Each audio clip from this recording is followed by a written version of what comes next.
కలిసి ఆత్మాన్ని ఇక అనుకుంటే అన్ని పనులు అయిపోతాయి. అందుకోసం నా వినపి మీకు ఏ ప్రాబ్లం వచ్చినా ఆత్మనే చేసుకుని ఆత్మతో మాట్లాడండి, అన్ని పనులు అయిపోతుంది. ఇదే ఇది. Thank you. శ్రీయుత మంత్రాలయ స్వామికి ధన్యవాదాలు. నాగిరెడ్డి సార్ హైదరాబాద్ అనుభవం తెలుపాలని ప్రార్థన.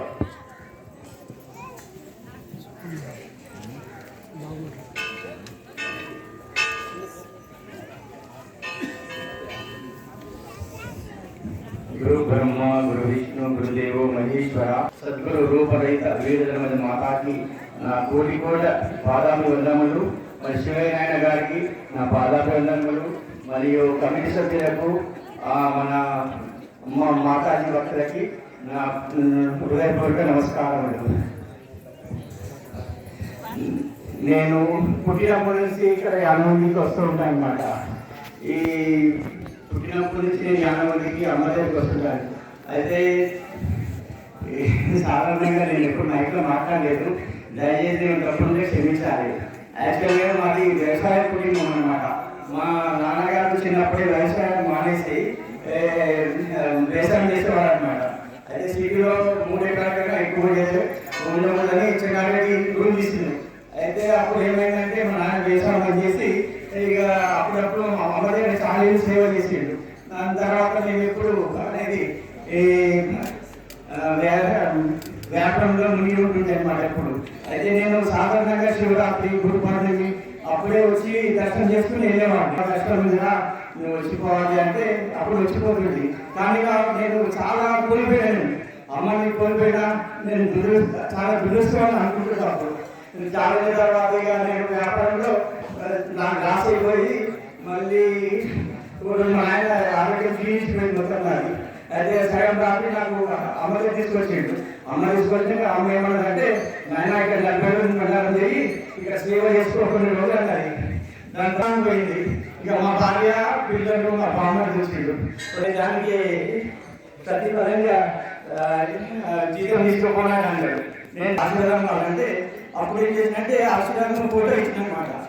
ఆ ఫోటో తీసుకొని నేను అప్పటి నుంచి అమ్మని గట్టిగా పట్టుకున్నాను అనమాట.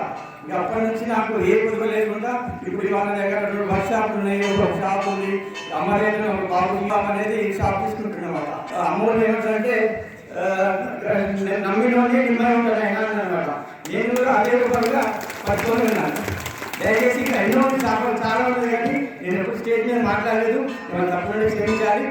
సద్గురు రూపరహిత అంకితం చేసినటువంటి శివయ్య స్వామి గారికి, ఇక్కడ ఉన్నటువంటి భక్తులందరికీ, అలాగే ప్రపంచ నలుమూలలో ఉన్నటువంటి అమ్మ భక్తులందరికీ నా హృదయపూర్వక నమస్కారం. గురువు యొక్క ప్రాముఖ్యత గురించి కొన్ని విషయాలు మీ ముందు ప్రస్తావిస్తాను.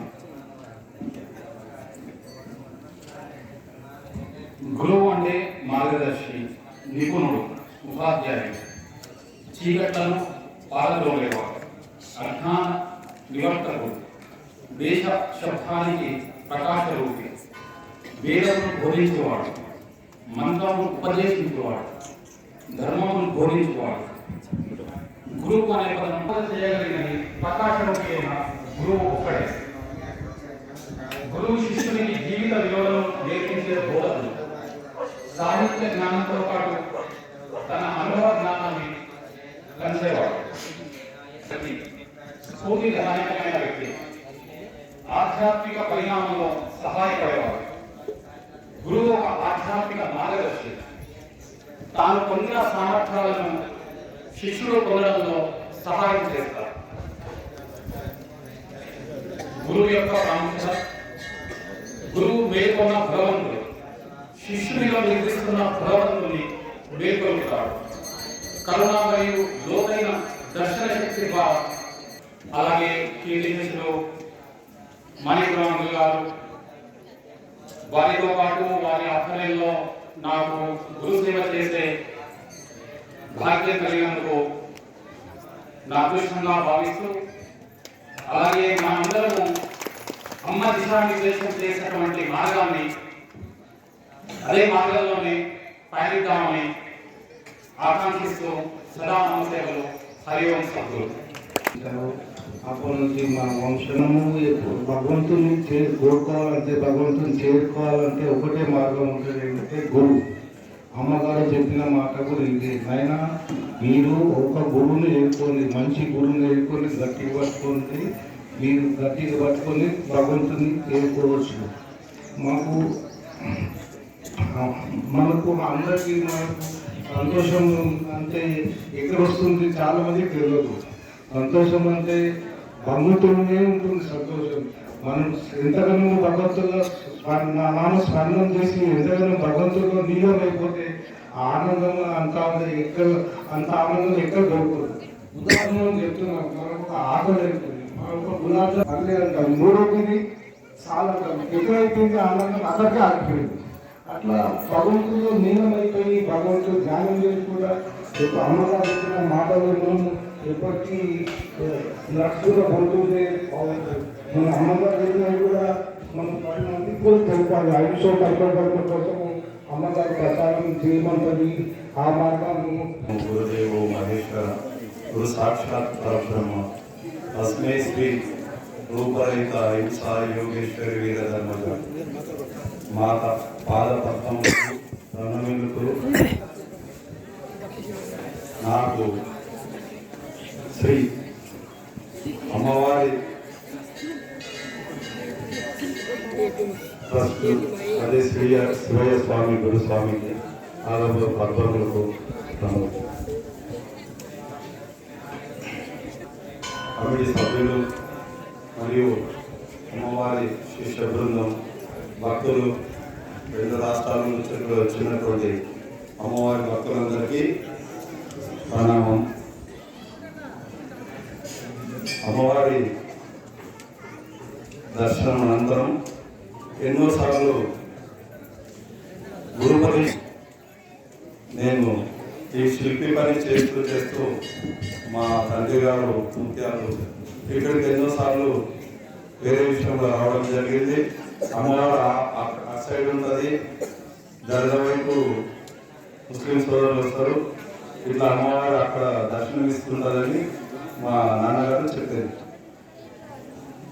మేము చిన్నప్పుడు రాలేకపోయినా కూడా ఆ సందర్భంలో ఈ దేవాలయం మాగునాడులో మాతామాణికేశ్వరి ట్రస్ట్ అక్కడ president Chennareddy sir, Anjaneyulu sir, MRO deputy MRO ఉన్నప్పుడు మమ్మల్ని అక్కడ పిలిచి మీరు ఈ దేవాలయంలో ట్రస్ట్ మెంబర్గా కావాలని పిలిచారు. నాకు తెలిసి స్వామి నేను ఇట్లా పని చేసుకొని బతికేటండి, నాకు ఇవల్ల తెలియదు అని చెప్పారు. లేదు, ఆంజనేయ సార్ పట్టుబట్టి నువ్వు కూడా ఒక సభ్యత్వంగా ఉండి సభ్యుడిగా పని చేయండి, మీరు ఒక సమితగా ఉండాలని చెప్పి వాళ్ళందరూ ట్రస్ట్ మెంబర్ కోరారు. ఆ భాగ్యం నాకు దొరికింది. మొదట్లో సాయిబాబా భక్తుడిని, రెండోసారి అయ్యప్ప దీక్షగా ఉన్నాను. తర్వాత అమ్మగారి దగ్గరికి వచ్చిన తర్వాత నేను అప్పుడు సదాశివపేటలో పనిచేస్తున్నా. ఎన్నోసార్లు అమ్మవారి దర్శనం ఉంది, మీరు రావాలని ఫోన్ చేశారు. సదాశివపేట నుంచి నైట్ 9 గంటలకు ఫోన్ చేస్తే అక్కడి నుంచి నేను బైక్ మీద బయలుదేరి అక్కడికి వచ్చి ఉదయం ఇక్కడ ఇంటి దగ్గర నుంచి మళ్ళీ ఇక్కడికి ప్రయాణం అయిన అమ్మ దర్శనం వచ్చింది, వెళ్ళిపోయిందండి. ఎంత బాధపడేదంటే అంత బాధపడేది. ఎందుకో భాగ్యం నాకు 7 సార్లు అనంతరం నాకు దర్శనం వచ్చింది, ఇక్కడ దర్శనం ఇచ్చింది. ఆ రోజు కూడా ఏముందంటే అమ్మవారి దర్శనార్థం రోజు నాకు ధ్వజస్తంభాల ప్రతిష్ట ఉండేది. ప్రతిష్ట ఇంపార్టెంట్, అమ్మవారి దర్శనం ఇంపార్టెంట్. ఎటు పోలేను, అమ్మవారి దర్శనం తీసుకోవాలనే కోరిక సంకల్పం ఉన్నా కూడా ఇక్కడ ప్రతిష్ట ధ్వజస్తంభానికి ఏమైనా ప్రమాదం జరిగితే అది కూడా వాళ్ళు నా మీదే పడతారు. కాబట్టి కంపల్సరీ అమ్మవారి దర్శనం తీసుకోవాలి అని మొదట్లో అక్కడ ఐదారులో కూడా ప్రాధాన్యపడ్డా. అమ్మవారి దర్శనం ఇస్తుంది, నేను 10-11 గంటల ధ్వజస్తంభాల ప్రతిష్ట చేసుకొని అమ్మవారి దర్శనం చేసుకోవాలి. నా జీవితం సార్థకం కావాలంటే అమ్మవారి దర్శనం కావాలి అని అనుకున్నా. సరే 11 గంటలకు ఎంత ప్రతిష్ట ఉంటే కూడా వాళ్ళు తొందరగా చేసి నన్ను వదిలేశారు. అక్కడ నుంచి నేను బైక్ మీద ఇక్కడికి వచ్చాను. అమ్మవారి దర్శనం, అమ్మవారు వచ్చారు, వెళ్ళిపోయారు. చాలా బాధాకరమైన విషయం. నెక్స్ట్ రెండోసారి కూడా సేమ్ అదే టాపిక్ లో ఆ పక్కన గ్రామంలో నేను అమ్మవారి దర్శనం కోసం వెళ్ళాలి. ఈ రోజే ప్రతిష్ట ఉంది. అడ్డాకుల గ్రామము, అక్కడ 2 ధ్వజస్తంభాల ప్రతిష్ట. అయ్యగారికి ప్రాధాన్యపడితే 12 తర్వాత ధ్వజస్తంభాల ప్రతిష్ట చేయండి అంటే ధ్వజస్తంభాలు 2 నిలబెట్టండి. శివాలయం, ఆంజనేయ స్వామి దేవాలయం ఆ 2 12 తర్వాత నిద్రించిన తర్వాత ఆ 2 ధ్వజస్తంభాలు ప్రతిష్ట చేసి తొందరగా బైక్ మీద ఇక్కడికి వచ్చినారు. అమ్మవారికి దర్శనం ఇస్తున్నారు. అప్పుడు కూడా పైన కిందికి వచ్చి నుంచి పై వచ్చే దమ్ము వచ్చేసింది. మా సారు, మా గురుగారు, సార్తో పాటు అమ్మవారు ఒక మంచి మా తండ్రి లేని లోటుగా ఏసీబీలో పనిచేస్తున్నటువంటి భానుమూర్తి సార్ నాకు పరిచయం. నేను అమ్మవారి దర్శనం అయితే నువ్వు వెళ్ళాలని చెప్పాను. రాలేకపోయింది సార్. అయినా పైకి వచ్చిన అమ్మవారికి దర్శనం ఇచ్చింది. మొట్టమొదటి దర్శనం. ఆ దర్శనం తర్వాత నాకు కలిగింది ఇంతలో చాలా అనుకున్నాం. ఎందుకంటే అమ్మవారి దర్శనం సంకల్పం చాలా గొప్ప. కల్పించేటువంటి ఫ్యాక్టరీ నిర్మాణం జరిగింది. కళలో కూడా గమనించినటువంటి విషయాలు మా ఇంట్లో జరిగినాయి. మేము బాగా మా కుటుంబంలో, మా బంధుత్వంలో తాగి తినేది. అది లేని మాత్రం మా కుటుంబం ఒక అమ్మాయిని కూడా మా ఇంటికి ఇవ్వలేదు. మా తమ్ముడికి పెళ్లి చేయాలంటే మీ ఇంట్లో మర్యాద లేవు, మరి ఇంట్లో మాంసాహారాలు తీసుకోరు, మరి అట్లాంటి మేము అమ్మాయిని ఇస్తే మా బంధుత్వం దూరం అయిపోతుందని ఇక సార్ ఉంది, మన చెన్నారెడ్డి సారు, వాళ్ళు అందరూ కూర్చొని మేము ఉంటామమ్మా, ఇటువంటి మంచి పవిత్రమైన కార్యక్రమాలు చేస్తున్నాడు అన్నట్టు మీరు మా అమ్మాయిని ఇవ్వండి అని చెప్పి ఇలాంటి ఎన్నో సంఘటనలు జరిగింది. సాక్షాత్గా మా ఇంట్లో మొత్తము గ్రానైట్ ఉంది. ఒక 4 దర్వాజాలు దాటి లోపలికి వెళ్ళాలి. ఎప్పుడు చూసినా మా ఇంట్లో పాము ఉండేది. చీమ కూడా దూరమైనటువంటిది. ఎప్పుడు ఇంటికి తాళం కూడా ఉండదు. అటువంటి ఇంట్లో మా మిస్సెస్ కడుపుతో ఉంటే హాస్పిటల్కి వెళ్ళింది. నేను 1 ఏళ్ళ వరకు ఇంట్లో పోయినా. 12 వచ్చింది. లోపల మా ఇంట్లో పేర్లు ఉంటాయి, ఆంజనేయ స్వామి ఆభరణాలు ఉంటాయి, దేవుళ్ళు ఉంటారు. ఆ ఇంట్లోకి ఎవరు పోరు. అనుకోకుండా మా ఉంటే లోపలికి పోయే ప్రయత్నం చేసింది, పోయింది. అది కూడా మిట్ట మధ్యాహ్నమే. ఆ సిలిండర్ తీసుకోవడానికి పోయి సిలిండర్ లేపితే పోయినాము బుసపెడుతూ పరిగెడుతుంది. లోపలికి ఎందుకు వచ్చిన మా ఇంట్లోకి ఎవరు రారండి. ఎవరైనా కూడా హాల్ వరకు వస్తారు, లోపలికి రాలేకపోతారు. మా బంధువర్గం కూడా లోపలికి రారు. అమ్మవారు దర్శనం అయిన తర్వాత సంకల్ప దీపం పెట్టినాం అక్కడ. కాబట్టి అమ్మ దీపం ఉంటుంది, కాబట్టి అమ్మవారి ఫోటో ఉంటుంది, కాబట్టి ఆ లోపలికి ఎవరు రారు. అనుకోకుండా మా వద్ద వెళ్ళింది, కాలు చుట్టుకొని కింద పడేసింది. ఇలా ఆ సర్పాన్ని పక్కన ఉన్న బయట వాళ్ళ వచ్చి సభ్యుల తర్వాత 3 సంవత్సరాలు నాకు చాలా ఇబ్బందికరంగా కనిపించింది. అమ్మ దగ్గరకు వచ్చి ప్రాధాన్యపడ్డ, అమ్మ ఏంటి ఈ పాపం నాకు ఒడిగట్టేదా. అసలు ఆ పాము చనిపోయిన తర్వాత 3 సంవత్సరాలు మా కుటుంబంలో చాలా ఇబ్బంది జరిగింది. తర్వాత కూడా అమ్మవారి నిర్మాణం జరుగుతుంది. అమ్మవారి సంకల్పం చెప్పారు. మరి చాలా గురువుల దగ్గర నేర్చుకున్నది ఏంటంటే ఎవరెవరో చెప్తున్నారు కోడిలు ఏం చేస్తున్నారు, కోడిలు ఎందుకు సమయం లేదు కాబట్టి వల్ల ఎందుకు చాలా మా ఇంట్లో జరిగిన విషయాలు చెప్పుకోదగ్గ లేవు, చాలా ఉన్నాయి. అమృతాన్ని అనుభవిస్తేనే తెలుస్తుంది, తీపి పదార్థం తను అనుభవిస్తేనే నాలుగైదు రుచి తెలుస్తుంది. అట్లా మా ఇంట్లో ఎన్నో సంఘటనలు జరిగింది.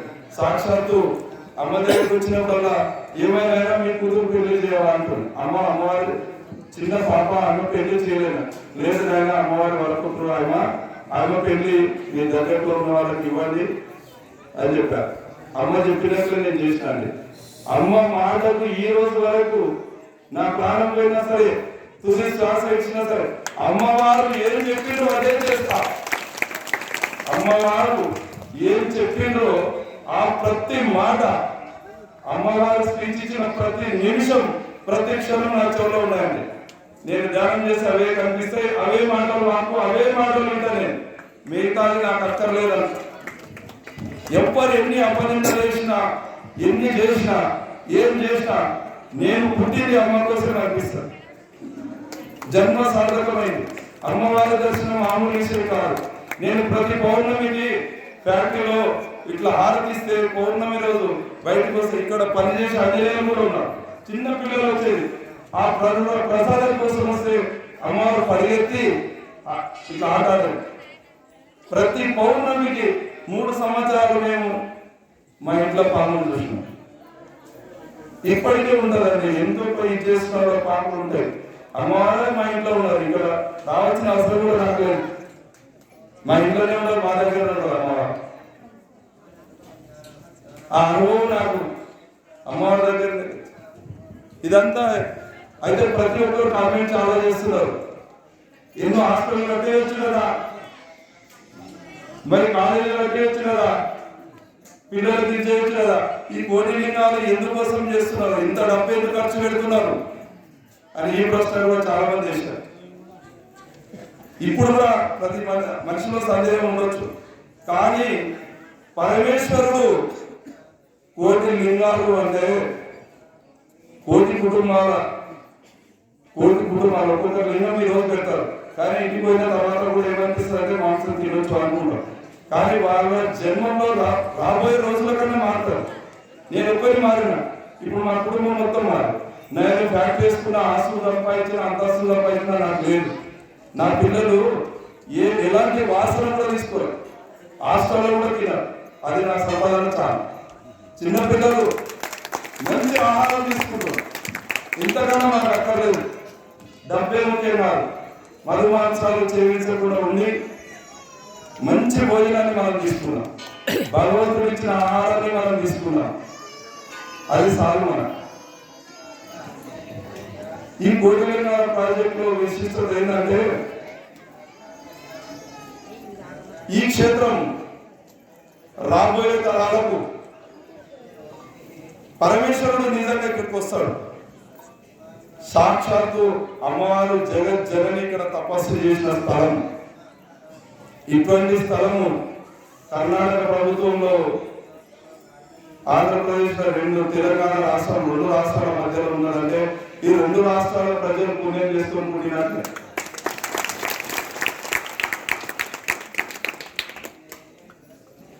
అమ్మవారి దర్శనం మామూలు దర్శనం కాదు. అమ్మవారు జగజ్జనని. అమ్మవారు నాకైతే నాయన తెలియదు. అక్కడి నుంచి నెల్లూరు నుంచి వచ్చాడని ఎన్ని జన్మల పుణ్యం చేసుకుని నాయన ఇక్కడికి వచ్చాడు. ఆ రోజు స్పీచ్ లో చెప్పారు, నాయన శివయ్య స్వామిని ఏమైనా అంటే నన్ను అన్నట్లే అంటే మనం అమ్మనన్నట్లే శివయ్య స్వామిని ఏమైనా అంటే ఎంతమంది కామెంట్ చేస్తున్నారు. కానీ అమ్మవారు లేని రోజు ఇంతే పని జరిగింది. అమ్మవారు లేని రోజు, ఈ రోజు అమ్మవారు లేదని ఎంతో మంది అంటున్నారు కదా. కానీ ఈ రోజు వైభవంగా ఇంతమంది పని జరుగుతుంది, ఇంతమంది భక్తులు వస్తున్నారు. మన శివరాత్రి రోజు కూడా ఎంతమంది. అమ్మ లేదా? అమ్మ ఖచ్చితంగా ఉంది. ఇంకొక విషయం ఏంటంటే అమ్మవారు సమాధి చేయమని చెప్పారు. 50వ స్థానానికి ఇచ్చేశారు, జాగ్రత్తలు ఇచ్చినాం. అయితే లోపల ఆ 15 ఫీట్ల లోపల సమాధి దగ్గర వర్క్ చేస్తుంటే అక్కడ 15 నుంచి 20 నిమిషాల వరకే ఉండాల్సి వస్తుంది. శరీరం అంతా తడిసిపోతుంది. శరీరం అంతా కూడా తడిసిపోతుంది. మేము ఒక 3 వారం రోజులు అక్కడ పనిచేసినాం. తర్వాత అమ్మవారు శివైక్యమైన రోజు నుంచి కూడా లోపల మేము పనిచేస్తున్నాం. మా బృందం చేత పని నడుస్తుంది. కానీ ఒక ½ అన్ అవర్ లోపల ఉండలేకపోయినాం మేము. తీరా అమ్మను 2:45 అనుకుంటా లోపలికి ఇచ్చారు. లోపలికి ఇచ్చిన తర్వాత అమ్మవారు సాక్షాత్తు ఆ మాతాజీని తలభాగం నా పైన ఉంది. ఇక్కడ పక్కకు ఆంజనేయులు ఉన్నారు, ఇక్కడ పక్కకు నందీశ్వరు, తర్వాత ఒక చిన్న బాబు ఉన్నారు. ముందర నాయన పాద పూజ చేస్తున్నాడు, పాలతో అమ్మవారిని పూజ చేస్తున్నాడు. ఈ క్షణం మళ్ళీ రాదండి. ఈ భాగ్యము పూర్వజన్మ సుకృతం. అమ్మవారు కన్ను తెరిచి చిరునవ్వు నవ్వేసింది మందహాసం. ఇంతకన్నా లేదు జన్మం, అవసరం లేదు ఈ జన్మం మీద. ఇంకా అందరూ శివకం అయిపోయిందని 3 రోజులు అమ్మవారు ఇక్కడ ఉన్నారు. కానీ ఆ అమ్మవారు మందహాసాన్ని చూసిన మొట్టమొదటి వ్యక్తి నేనని. జీవితంలో ఇక నాకు అవసరం లేదని. తర్వాత ఒక 5 నిమిషాలు మౌనం అయిపోయిన కళ్ళు కనిపించలేదు. ఆ తేజస్సు చూసి జన్మ ఇంకా అవసరం లేదనిపించింది.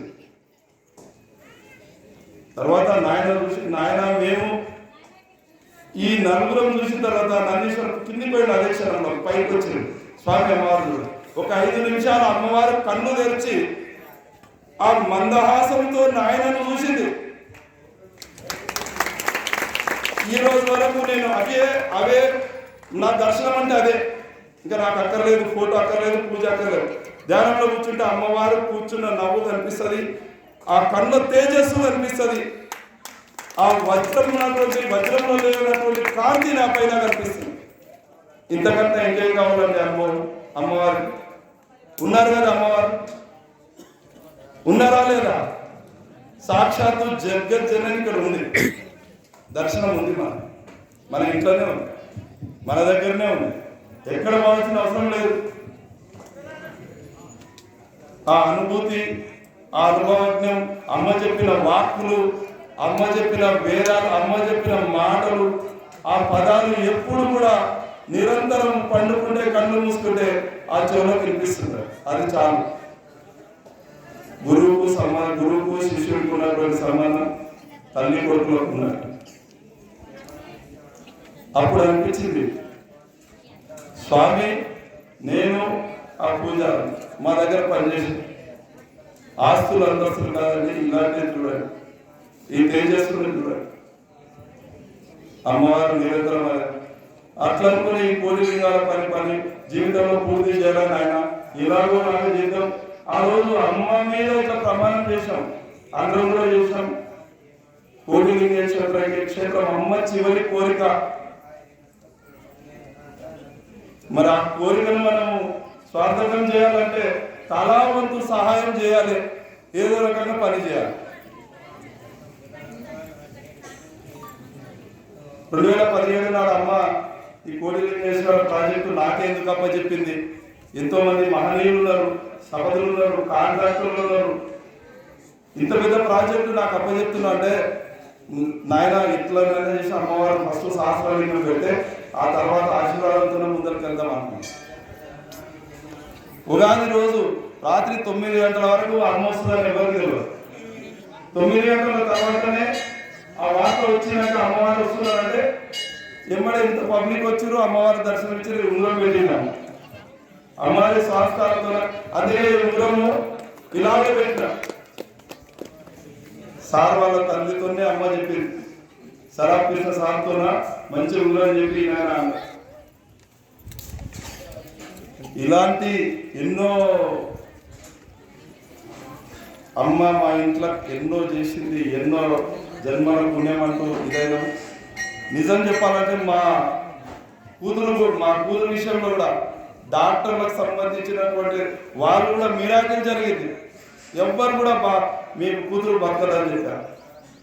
అమ్మవారి ఆశీస్సులతో ఈరోజు మంచి కొడుకు మంచి ఆశీర్వాదం. ఈ అవకాశం ఇచ్చినటువంటి గురుగారులకు, కమిటీ సభ్యులందరికీ, ఈ భక్తులందరికీ ఏమైనా తప్పులు ఉంటే మేము జై గురుదేవ.